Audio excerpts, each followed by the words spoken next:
Hey everybody, it's Steve Jones, the Louisville football writer for the Louisville Courier-Journal, and welcome into another episode of the Cards HQ podcast. This time I am going solo today without fellow U of L beat writer Jeff Greer, who had one earlier this week with Jeff Borzella from ESPN talking about recruiting.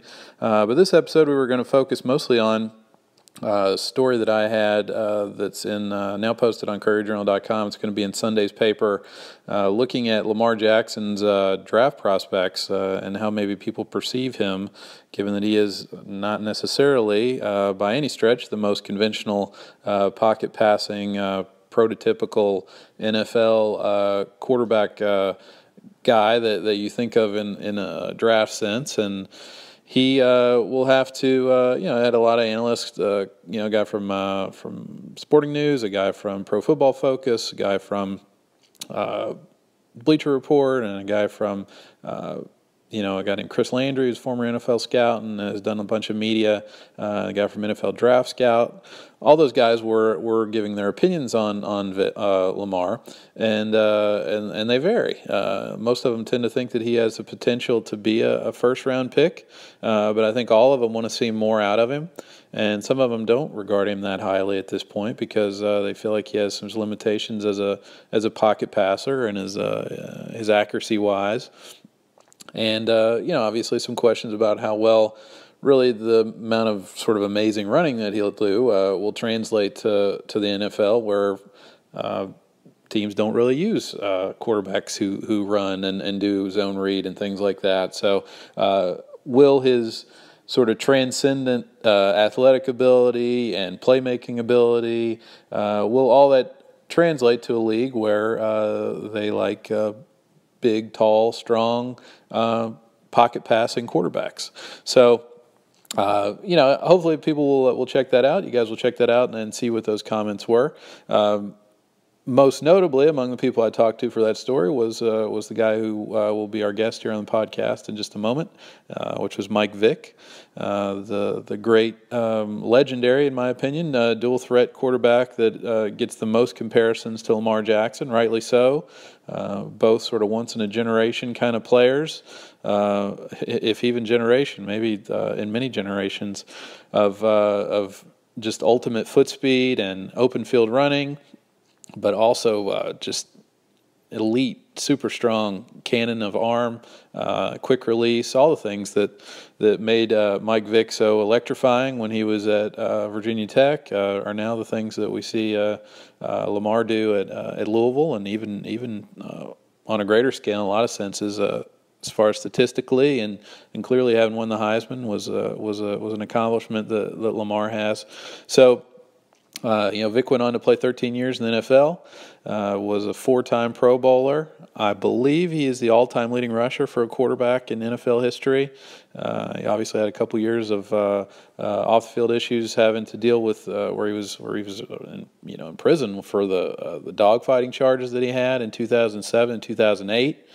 Which coincided, with when Bobby Petrino was actually going to coach him. So he talks a little bit about that here in the podcast, and appreciate so much his ability his willingness to come on and talk to us for that story and for the podcast here and talk about the various ways that he struck up a friendship with Lamar Jackson and is really embraces the comparisons that he hears of Lamar to him and himself to Lamar. So without further ado, I'll turn it over to Mike Vick, other than to just say subscribe to the Cards HQ podcast on iTunes.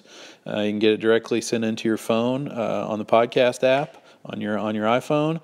And be sure to like the Cards HQ Facebook page, which has all our links, all our videos, all our pictures, all our galleries for football, basketball, baseball, everything to do with Louisville sports. And any fan would want to have that coming into their Facebook feed. So please be sure to do that. I'm at Steve Jones _CJ on Twitter. Jeff is at Jeff Greer _CJ on Twitter. And be sure to check out CourierJournal.com for this story about Lamar Jackson and for everything else that we do. So without further ado, here is Mike Vick. I was kind of wanting to do a story just sort of in the summer of the off season about maybe how people regard him as a potential NFL guy. Obviously, he gets compared to you a whole lot. I just wanted to get your thoughts. What do you kind of think about him maybe as an NFL prospect based on what you've seen of him in college this last year? Well, I think based on the guys that's currently playing in the NFL, some of the guys in the league now are very mobile and possess the same traits that Lamar has, or Lamar possess the same traits that they have. And I think, he has all the tools to do it. It's about mentally and physically being prepared and ready. And I think most importantly, like we talked about, when I speak to Lamar, I tell him the most important thing that he can do is just focus on having a big year this year. And, making sure he's prepared and ready to go. Can't think about the next level yet, even though I think he's NFL potential. He has to get through this season and have a good one. What would be the main thing you would tell him? Maybe this is looking ahead a couple years to when he is in the league. That would be the difference of him succeeding and maybe not succeeding. Whether it's something that needs to work on from his game or anything like that. Well, I think that's up to the NFL coaches in terms of what needs to be done to help his game.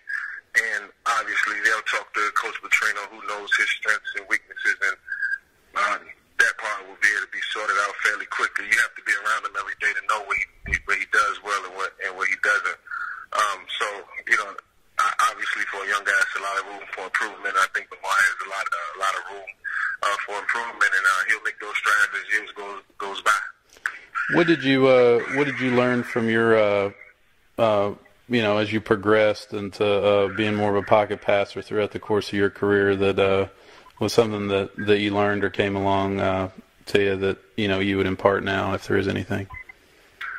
Yeah, with patience in the pocket, you have to know your protections and know where the potential danger is coming from within the defense if there is a blitz.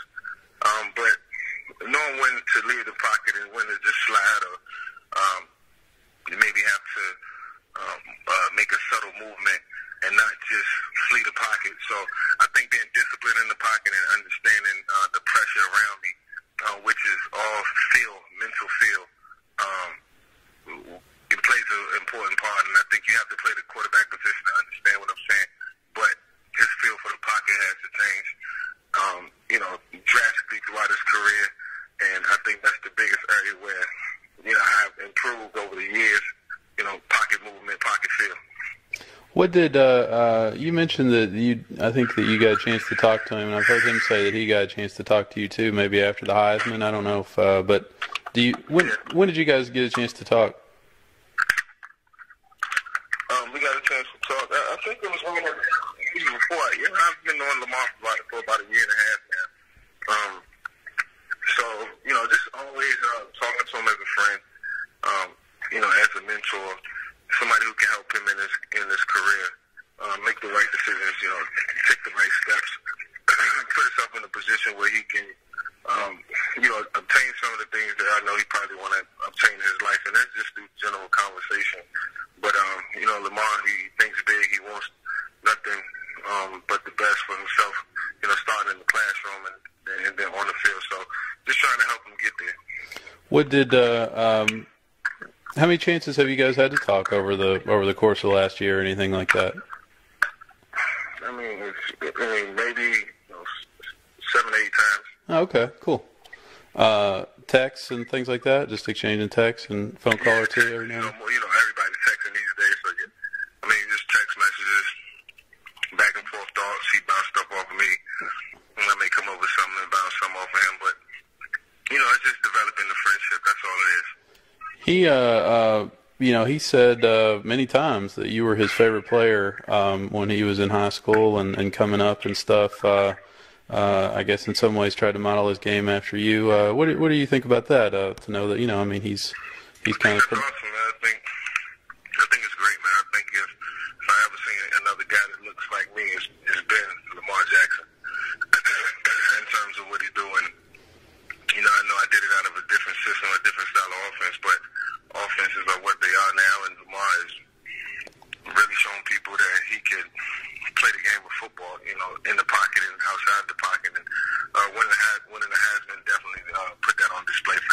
I know you sent out the tweet that got retweeted a billion times, saying he's 5 times better than you were when you were at Virginia Tech. What made you come to that conclusion or that thought? Well, I say that only because, watching him, he made it look so easy, and maybe I made it look easy too.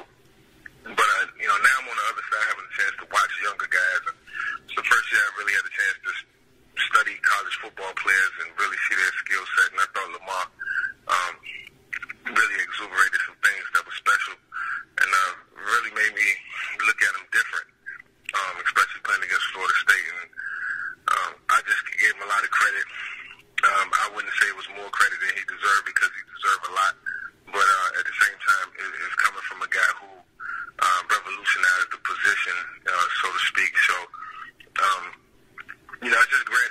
I was just happy to see the game growing and seeing another guy doing it at a high level. I think, any individual player records are made to be broken, and players are supposed to designed to be surpassed. So, I just looked at it almost like a passing of the torch. It was just pretty cool to see. Since he's going to get compared a whole lot to you as he moves on still throughout the rest of his career, how do you look back on your NFL career as far as what all you were able to achieve as far as getting to be the kind of quarterback you wanted to be, and what really were the things that helped you achieve that, you feel like? Well, I think definitely the hard work in the end was part of the reason I was able to accomplish so many things and things again. I set a lot of small records and milestones that I was able to reach that I never thought I would. And when I first got drafted into the National Football League, I just thought it was going to be the most difficult challenge in my life, and I was prepared and ready for it. And I did everything I could to make sure that I wasn't a bust. Being the first pick, I knew the pressures that came along with that, and I just worked extremely hard, and I would honestly say I worked for every down that I got, whether it was in the passing game or the run game. You obviously ran for a whole lot in the NFL. Also, I guess you led to getting the physical toll it took on you too. How much do you feel like Lamar will, or just an open field running quarterback such as yourself or him, maybe has to adjust or anything like that when they get to the NFL? Yeah, well, me and Lamar had that conversation. I mean, it's all about protecting yourself, and I told him, and we talked about if the next level was to happen for him, that it's about playing it safe and longevity, and I thank God I was able to get to 13 years, and some guys don't last that long, and I hate to use, RG3 as an example, but, some guys that happen for, and some guys that don't, and I pray that RG3 gets another shot, but your body has to be able to hold up in the game, in the National Football League, and, it's a serious game, it's a serious league, and it's all funny, and the money's great, but you have to work for it, and within the hard work is, being accountable, being responsible, lifting weights, taking care of your body, working hard in the off season, studying, and that's how you earn your money. Well, that is one thing that I've heard. I know that I've heard you talk about how important it was to work out and lift and get stronger and build your body up. I think Lamar's about 200, maybe 6'2.5", 6'3", 200 pounds right now. How important will that be for him to get up more in the the 210 or 215 kind of range or anything like that as he gets a little older? Yeah, I think it's important. Very few guys were able to play in the national football at the quarterback position at 205 pounds or less. Two that really stand out to me, I think Steve Young may have been 210, 212 pounds. But, Steve was only like a true 6 feet and a half, 6'1", and I think Jeff Garcia was the only quarterback to play at 6 feet 205, but he was very mobile and he moved around and he protected himself. So I would think for Lamar to get, another true 8 pounds on him, 8 to 10 pounds on him would be good. I talked to him about that before. I already told him that, that's one of my concerns, and that's something that I want him to do, and he understood that. And talked about how we can make that work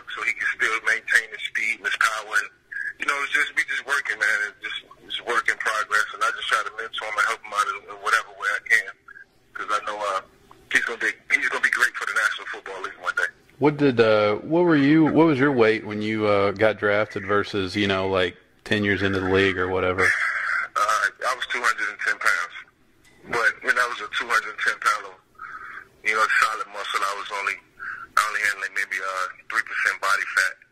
I never been over 5% body fat in my entire career, so it was all muscle, but enough fat to help me get through, and enough to help me be able to withstand a lot of hits and punishment. And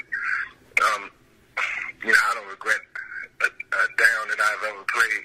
And if I had to do it all over again, I would do it that way. But I look at Lamar and I see Marcus Mariota in a sense, and I think that's a great comparison. Those guys are both great athletes, and the league is constantly changing, man. It's beautiful to see these young quarterbacks. Right. So when you think of Lamar right now, what sort of round in the draft comes to your mind? I mean, where do you think he would be if he was? I mean, does he strike you as a first round guy, or is he maybe got some work to do to get up to that point? I think every year you got work to do, and Lamar has to look at this year as a year to just continue to prove in his skill set. He has to pick out individual goals that, he wants first and foremost for his team and then for himself. And, I can't put a number on the draft, man. It's so unpredictable. And, the experts around the National Football League make those decisions. But, I would say, for his skill set, he's going to be high. He'll be a high pick. But, if the higher you want to go, the harder you got to work. What, anything that you noticed? I don't know how much film you've really got to watch of him. Anything you noticed about his specific throws that he makes that either impress you or something that could be a... Very accurate. He's very accurate. Throws the crossing route really well. Didn't really see his deep ball. I know they execute a lot out the gun, so working up under the center will be something that he'll have to work on in time, but he throws an accurate ball, if you ask me. And I've never really seen games where he didn't look accurate, but I really have a chance to watch him coach this year because, it's a critical year for him. And good thing he's getting that work in, throughout the summer. I remember last time we talked, you had talked about how, how you thought things were really clicking for you in 2007, those OTAs that you had with Coach Petrino when he had come over. Then obviously, unfortunate stuff happened beyond that. But what do you think about that now as you look at that Lamar is in the same situation with Petrino? I think it's a great situation to be in. Correct me if I'm wrong. Bridgewater played for Petrino as well, correct? He actually didn't. That was he came the year after Teddy got drafted. Yeah, he was Charlie Strong was his coach. Oh, okay, that's right. Because Petrino was in Arkansas, I think. Yeah, Petrino came the year. Petrino was hired after Charlie Strong left, which was also the year that Teddy got drafted. Yeah. Okay, yeah, just to refresh my memory, but I just think in 2007 after going through Petrino's offense in a 3-month time span of OTAs and studying and getting it, I thought it was a great system. I thought it could be successful, and I was very confident coming into the 2007 season. So I know if he's doing pretty much the same type of stuff, then I can see why Lamar's having the success because Petrino is a good offensive coach and he understands the game. And with a talented guy, he's always had success. So it don't surprise me with Lamar, and I look forward to seeing him doing some good things this year.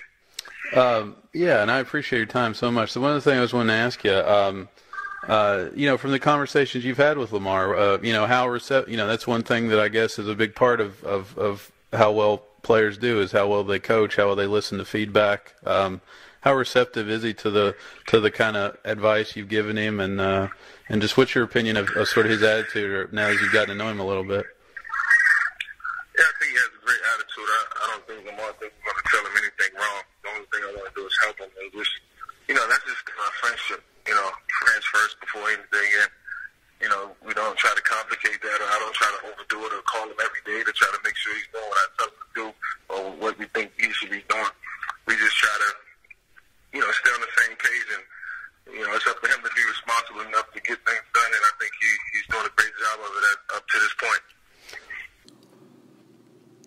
All right. Well, thanks again to Mike Vick for joining us on the podcast. Thanks a lot for listening in. Be sure to like us on Facebook, on the Cards HQ Facebook page, which has all our videos and links and photos and everything else that about Louisville sports from the Courier-Journal.